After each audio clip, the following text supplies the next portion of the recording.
መሆን አለበት። በልተን ጠጥተን ሰርተን መሞት የለብንም። ማገልገል አለብን። እውነቴን ነው የምነግራችሁ። ለመብላት ለመጠጣት የሆነ ነገር ለመሆን በጌታ መሆን አይጠይቅም።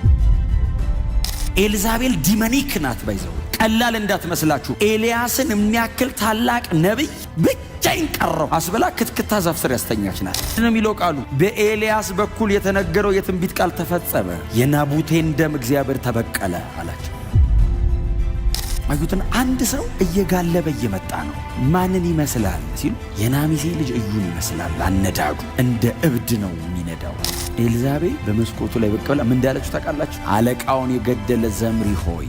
በጣም ከባድ ቀን እኮ ነው። ዘምሪ አለቃውን ገሎ ነው የነገሰው። አለቃን ገለ ልነግስ ነው አለች። አንዳንድ ነገሮችን አትቀበሉ። ሁሉም ሰው ተቀብሎታል። ምን እናርግ አይባልም። የቤተ ክርስቲያን ስታንዳርድ መጽሐፍ ቅዱስ ላይ አለ። ከዚህ ስታንዳርድ ከወረድን ተንበርክከን ማልቀስ ነው ያለብን።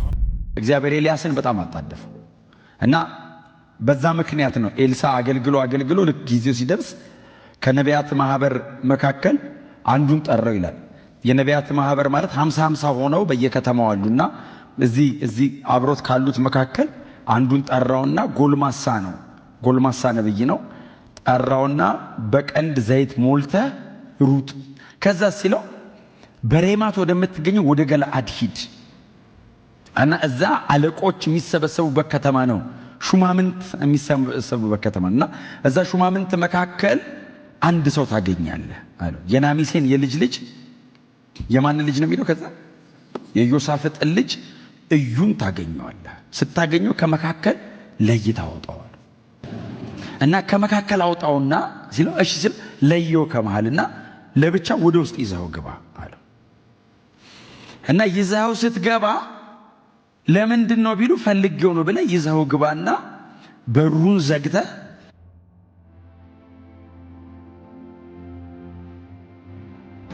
በቀንድ የሞላውን ዘይት በራሱ ላይ ድፋበት እና እግዚአብሔር እንዲህ ይላል በእስራኤል ንጉሥ ትሆን ዘንድ ቀብቼሃለሁ። አክዓብ ከሞተ በኋላ በእስራኤል ላይ ኢዮራምም አካዝያስም ነገሥታት ናቸው። ኤልዛቤል ደግሞ ንግሥት ናት። እነሱ እያሉ እግዚአብሔር እዩን ንጉሥ አድርጌሃለሁ። ምክንያቱም ኤልዛቤል እስራኤላዊ አይደለች። ኤልዛቤል ሲዶናዊት ናት። ሲዶና ማለት በዓል የሚመለክበት ሀገር፣ እስራኤል አይደለች። ስለዚህ እሷ እያለች እግዚአብሔር ንጉሥ ቀባ እና በርስቱ ላይ ንጉሥ አድርጎሃል እግዚአብሔር ብለህ ተናግረህ አለው። በሩን ክፈትና ሩጥ። ሙገሳም ስድብም አይሰማም ሰው በጭንቅላቱ ላይ ልክ ደረሰ አይደለም ይለው ሬማት ወዳለች ወደ ገለዓድ ደረሰና አገኘ። ኤልሳ ያለውን አገኘ። ኤልሳ እንደምታውቁት ነው እንግዲህ በጣም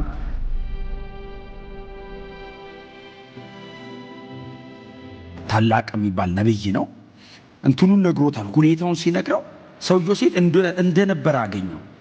ከመካከላቸው ገንጥሎ ወጣው። ለምንድን ነው ሲለው ፈልጌ ነው አለው። ከጓደኞቹ መካከል እየተጫወተ ነው ያገኘው። ከዛ ምን እንዳለ ታውቃላችሁ? አለቃ ሆይ አለው። አለቆች ናቸው። ኖርማል ሰው አይደለም። የጦር ጀነራል ነው ባይዘው እዩ። አለቃ ሆይ አለው። አቤት አለው። ካንተ ጋር ጉዳይ አለ። የተቀሩት አለቆች ምንድነው ሲሉት ፈልጌው ነው ወደ ውስጥ እንግባ ሲለው እዩ ብድግ ብሎ እሺ ብሎ ገባ። ኦሬዲ እግዚአብሔር ቅባቱን ሲልክ የዩን ልብ አዘጋጅቶታል። ሲስተሙ ልክ እንዳልሆነ ገብቶታል። እዩ ምንም ማድረግ ስለማይችል ነው ቁጭ ያለው።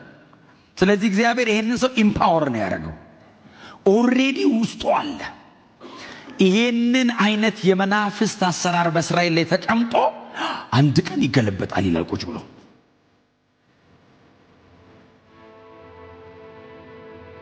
ግን በምን ኃይል ይገልብጠው? ኤልዛቤል ዲመኒክ ናት። ባይዘው ቀላል እንዳትመስላችሁ። ኤልያስን የሚያክል ታላቅ ነብይ ብቻዬን ቀረው አስበላ ክትክታ ዛፍ ስር ያስተኛች ናት። አሁን ሰው ሁሉ ኤልዛቤል አንድ ግለሰብ ነው የምትመስለው። አይደለም፣ ስፒሪት ነው ከጀርባው የሚሰራ። ሴትዮዋ አንድ ግለሰብ ናት፣ ግን ከጀርባው ስፒሪት አለ። ኤልያስን የሚያክል እሳት ከሰማይ ፊዚካሊ ሰው በአይን የሚያዩን እሳት የሚያወርድ ሰውዬ አቅም አሳጥተዋለች። ያን ያክል እስራኤልን ረግጦ ነው የያዘው ኤልዛቤል ላይ ያለው አሰራር። ስለዚህ እዩ ቁጭ ብሎ ይጠብቅ። ኤልሳ ስለከበደ በኤልሳ ዘመን መንቀሳቀስ አልቻለችም።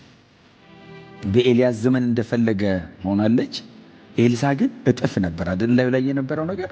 ስለዚህ ኤልዛቤል አንድም ቦታ ኤልሳን ለመቃወምም ሬዚስት ለማድረግም ስትመጣ አታገኘትም፣ አትችለውም፣ ረግጦታል። እዩ ደግሞ መቅበር አለበት።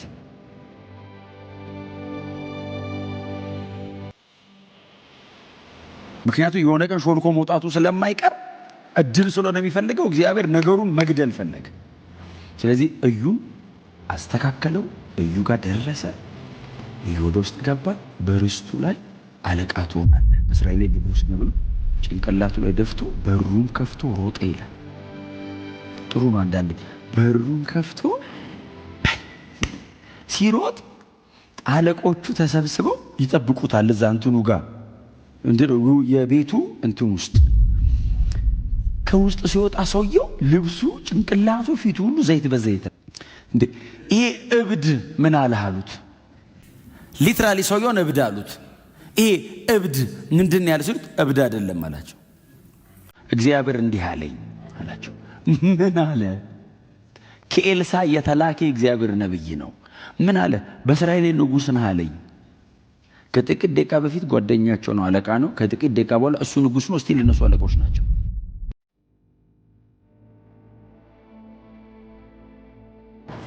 እግዚአብሔር ሲመጣ ከባድ ነው።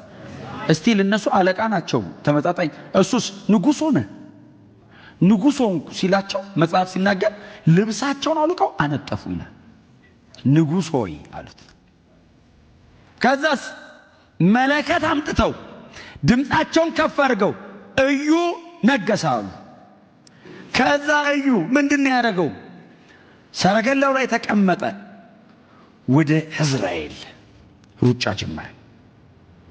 እግዚአብሔር አፖይንት ያደረገው ዙፋኑ ላይ እንዲቀመጥ ብቻ ሳይሆን በኤልዛቤል በኩል በእስራኤል ላይ የመጣውን ነገር እንዲበቀልለት ነው። እግዚአብሔር ለሪቬንጅ ነው አኖይንት ያደረገው፣ ሊበቀል ነው። የእግዚአብሔርን ቁጣ በእስራኤል ላይ ማሳያ ነው ይሄ ሰውዬ። እና ወደ እስራኤል እየሮጠ ሲሄድ መንገድ ላይ ኢዮራምን አገኘ። እየሄደ እያለ ኢዮራምን ሲያገኘው ሰላም ነውን አለ።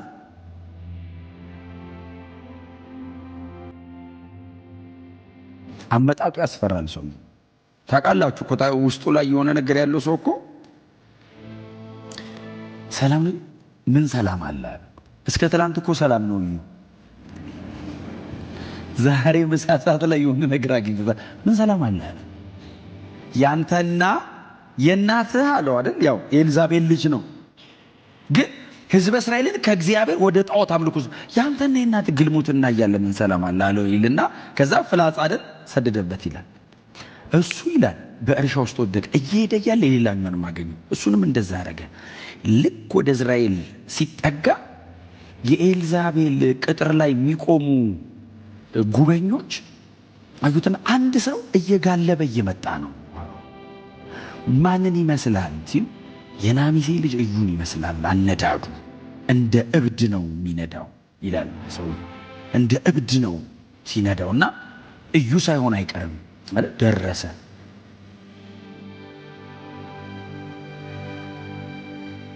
ቅጥር ላይ ያለውን ሰውዬም ጠየቀው።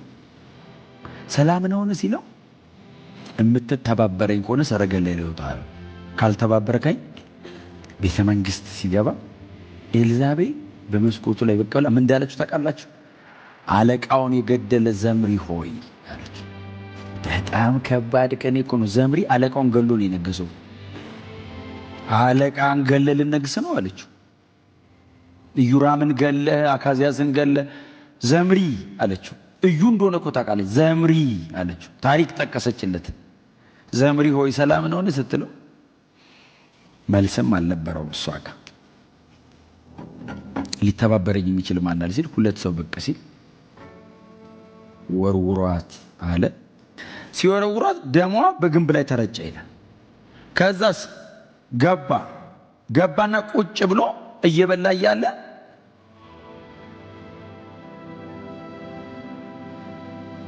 የኤልዛቤልን ሬሳ አሉ ቤተ መንግስት ውስጥ እኮ ነው ውሾች እየበሉት ነው። ምንድነው የሚለው ቃሉ?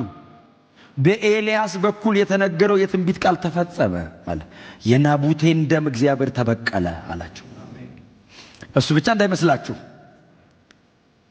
የቀረ አንድ ሰው እንዳይቀር አድርጎ ወደ በዓል አምልኮ የሄዱትን በሙሉ ዞር አረጋቸው። የቤተ ክርስቲያን ክብር፣ የቤተ ክርስቲያን መልክ መመለስ አለበት። መጋደላችን ከስጋና ከደም ጋር አይደለም። ይህ አዲስ ኪዳን ነው። ከስጋ ለባሽ ጀርባ የሚሰራ የመንፈስ አሰራር አለ። እግዚአብሔር ይሄንን የሚበቀለው በእናንተ ነው።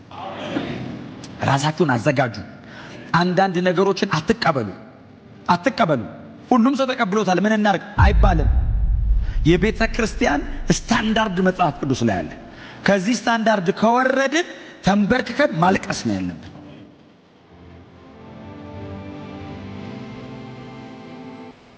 ሁሉ በዚህ በኩል እየሄደ ነው ተብሎ አንዳንድ ነገርን አጽድቀን ቁጭ አናረገው። ኤልዛቤል እንዲያረገች ነው፣ እነ ዩራምም እንዲያረግ፣ አገሩ በሙሉ እንደዚህ ነው። ሰው ሁሉ ከእግዚአብሔር ፊቱን አዙሯል። ምን ላርግ ታዲያ አላለም። ወክ አረገ ከእግዚአብሔር ጋር። የማምለኪያ ኮረብቶችን፣ አጸዶችን፣ መሰዊያዎችን አስወገደ ይላል። የእግዚአብሔርን ቤት ከፈተ ይላል። አምልኮ በእግዚአብሔር ቤት ተጀመረ ይላል። መመለስ አለበት። ሌላ ሰው አትጠብቁ። ሌላ የሆነ የሚመጣ አንድ ትውልድ አለ አትበሉ። እኔና እናንተ ባለንበት በዚህ ዘመን እግዚአብሔር በኢየሩሳሌም ቤተ ክርስቲያን ያደረገውን አዲስ አበባ መድገም አለበት። በፍጹም ምን እናርግ? መንበርከክ እንጀምር። ምን እናርግ? ወደ ቅዱስ ቃሉ እንምጣ። ምን እናርግ? መንፈስ ቅዱስ በእኛ ህይወት አልፎ እንዲሰራ ራሳችንን እናቅርብ። ስራ በህይወቴ በሉት። ምድሬን አሳልፈ ስጠኝ።